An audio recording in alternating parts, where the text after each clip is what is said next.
Okay, now the next step we're going to do after sewing and repairing our ears is we are going to Bondo them, and we start that by drying. We want to get our ears good and dry. So I take my hair blow dryer and I just start. It doesn't have to be like super dry, like rock hard. You don't want them to be rock hard, but I mean, you want them pretty dry and leathery feeling. But so you don't want them wet. You want them pretty dry, and I'll show you that here in a second.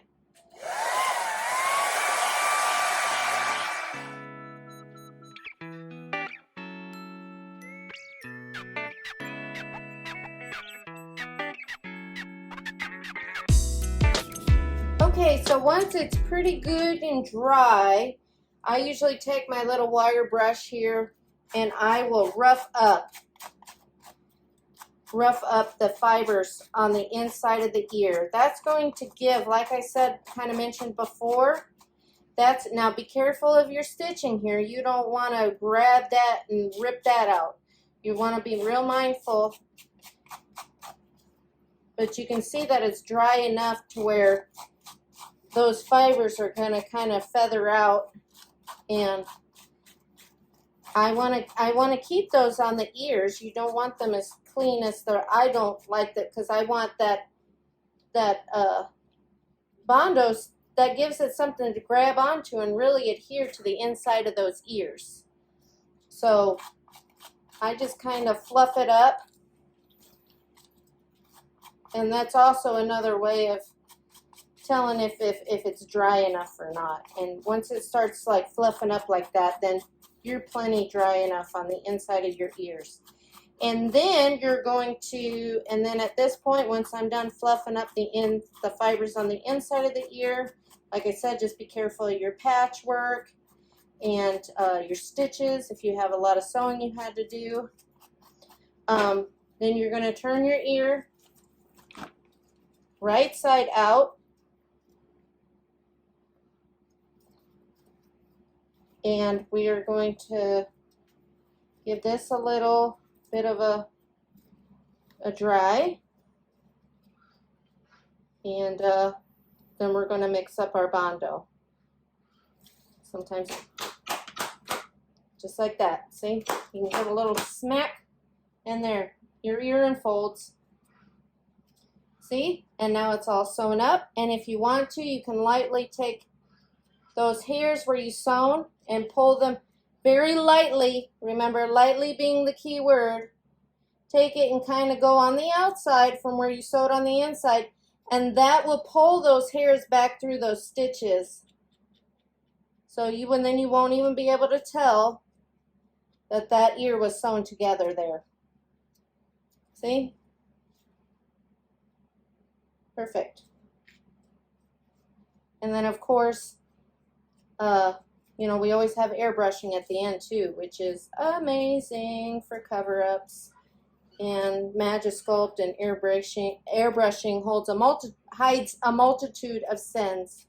So, of course, there's nothing you can do about all the fly bites and all that kind of stuff. I mean, that's just the natural beauty and the existence of the animal. They live in this world too with all the buggy bugs and critters like we do. So that's all just part of life in their world. So there's your ear turned right side out. Okay, after it's all patched up, and then I'm going to give this a little dry just to make sure it's good to dry, and then I'm going to show you how we're going to Bondo that ear.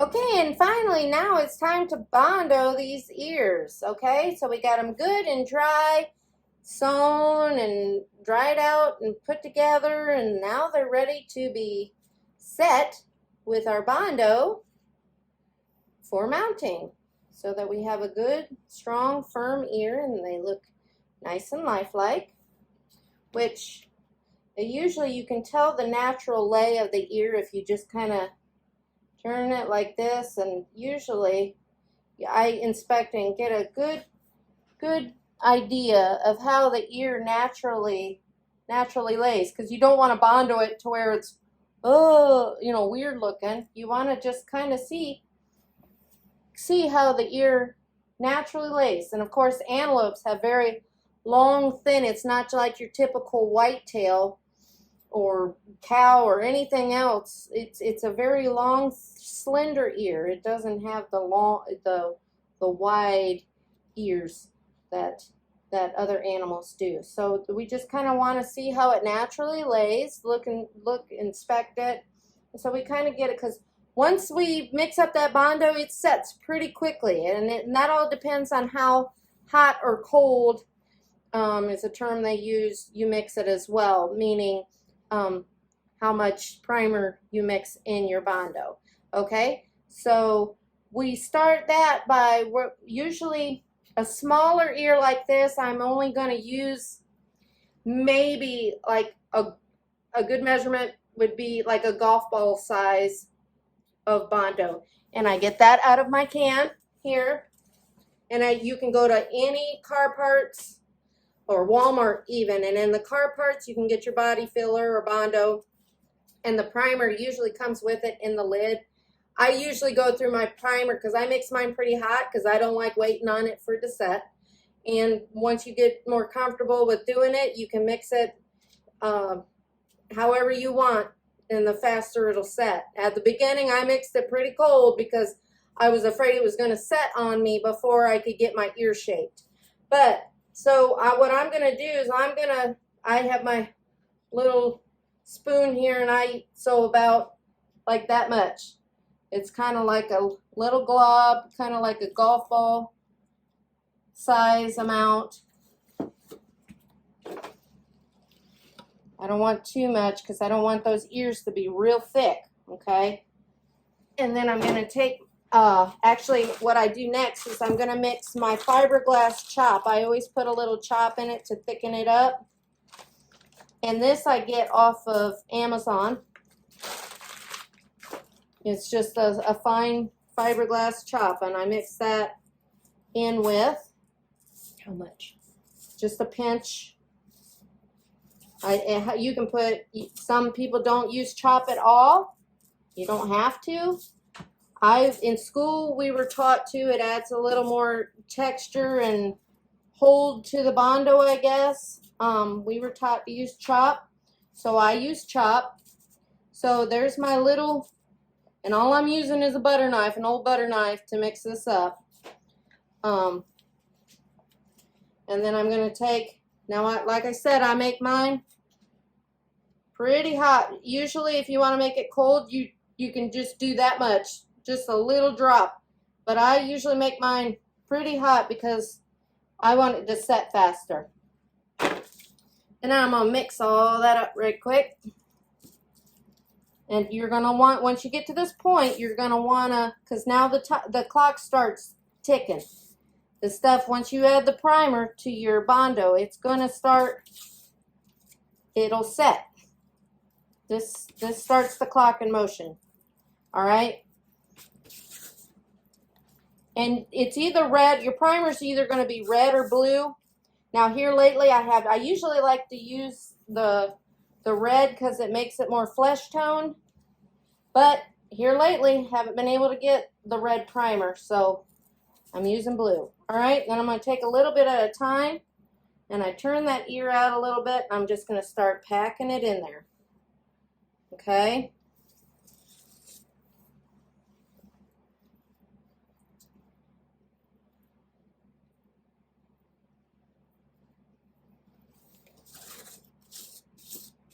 And yes, I'm moving a little quickly because, like I said, I mix mine hot, and I'm usually not talking while I'm doing this.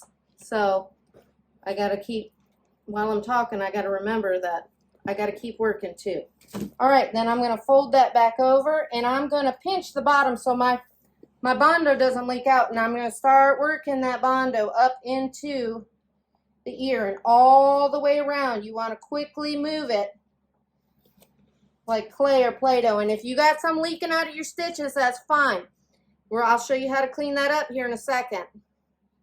with the paint thinner. I don't want too much. I don't want it too thick in the tips of my ears. I want to move it down here.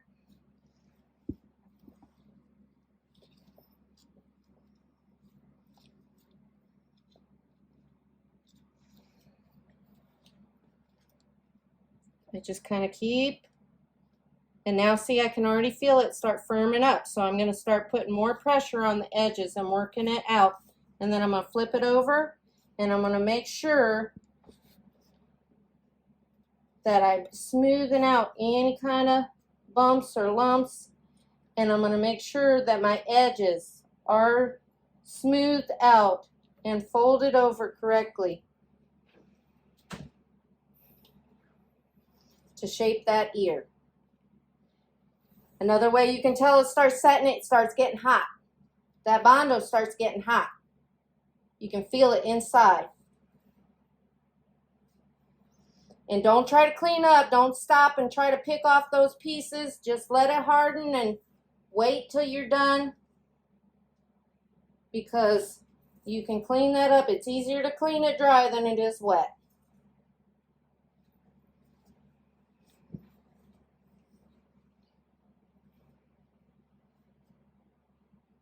Okay, it's already pretty much set. So see how nice and rounded and smooth that is? And yeah, I've got a little bit of Bondo that's come out of those stitches, but that's okay, because I'm going to show you with some paint thinner and my wire brush how you clean that up. But you know what? That's going to help secure those stitches even better too. I'm not going to have to worry about those coming undone. But at least it's fixed to the point where it's sewn, you sew it up so that it just doesn't, if I were to try to push that Bondo through without that being sewn shut, I'd have just pushed it right out the other end. So that's the point of sewing and keeping the shape of your ear. So that Bondo is already set. It's hot. It's hot to the touch. I can feel it's hard. It's hard as a rock now. Okay? So now I'm going to take my paint thinner and my wire brush, and I just go ahead and douse it a little bit like that. And see, I take my wire brush, and that Bondo is going to come right off. I can clean it up real nicely while it's still a little soft and fresh. It cleans up a lot better now than it will later.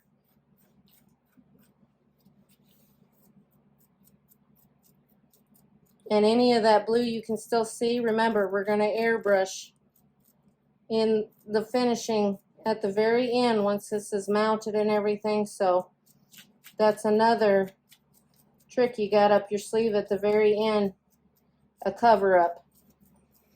But usually just taking a little paint thinner and a wire brush and lightly just scrubbing that over it will clean up all that Bondo out of that hair.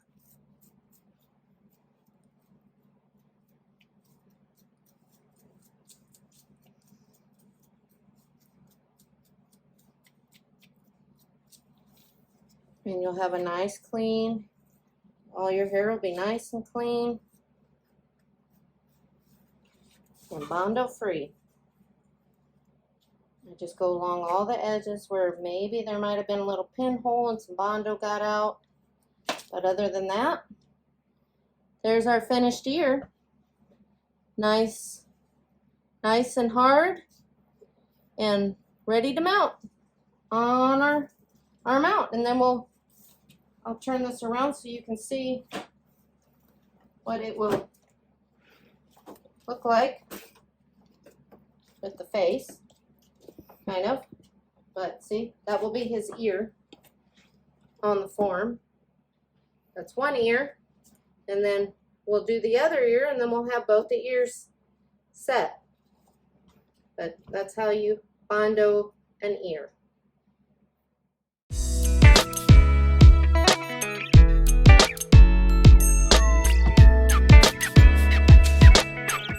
Alright, now I'm going ahead and going to start my other ear. ear, the other side, the one with the tags in it.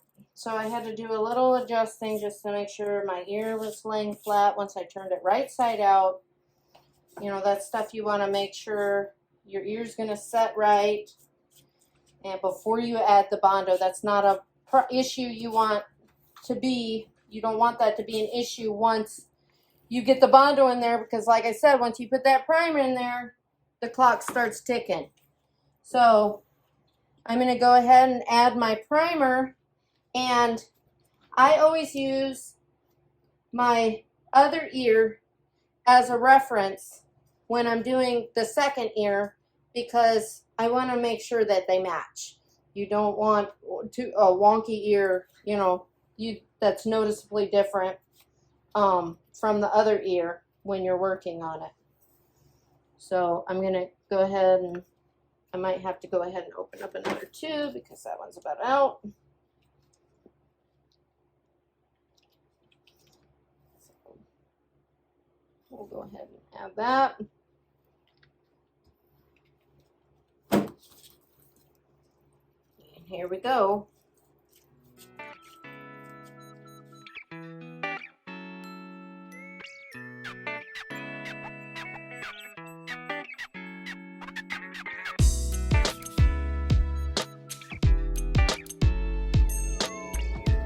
Again, we're just going to kind of push that skin up and pinch it down at the base so our Bondo doesn't come back, and work it up into all the areas of the ear.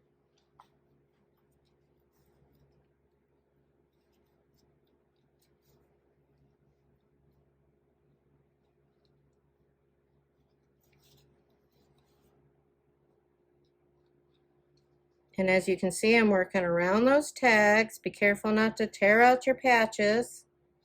All that patchwork and sewing work that you did. Just gently work it in until I feel it start. Make sure there's no big lumps or bumps. Try to spread it around as evenly as possible.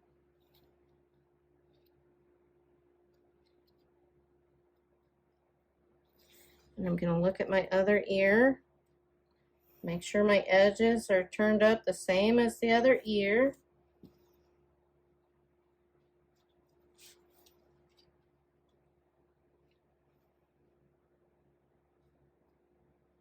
Make sure there's plenty of Bondo in those tips of the ears.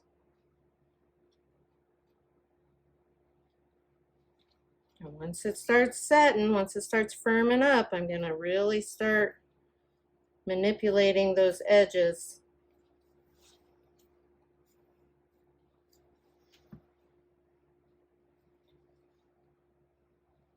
And any detail in the ear that I want to stand out. Especially these natural lines in the ears.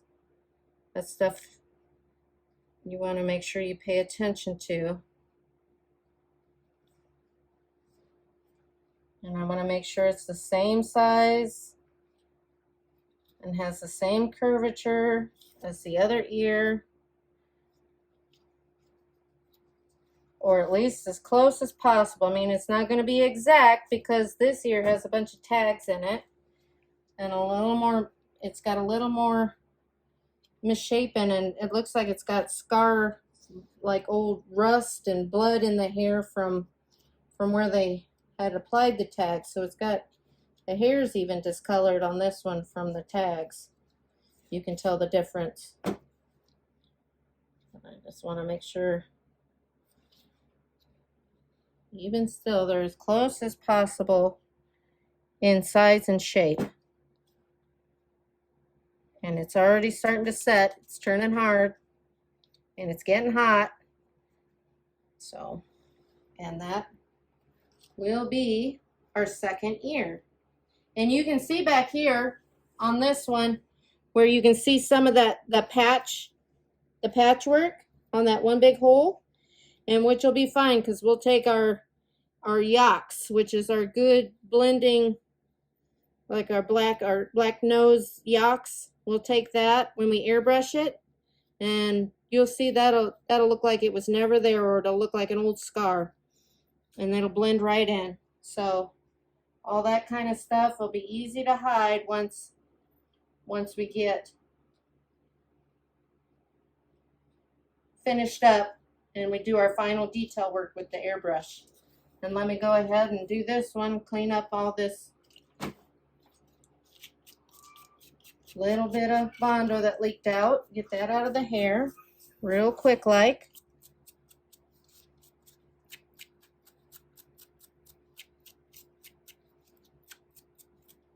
Cleans up real easy. There's nothing, remember, there's nothing you can do about the tags or anything like that. Just kind of work around everything. We'll patch all that stuff up later on.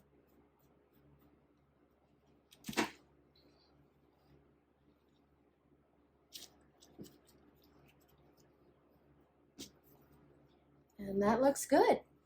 So we've got two ears.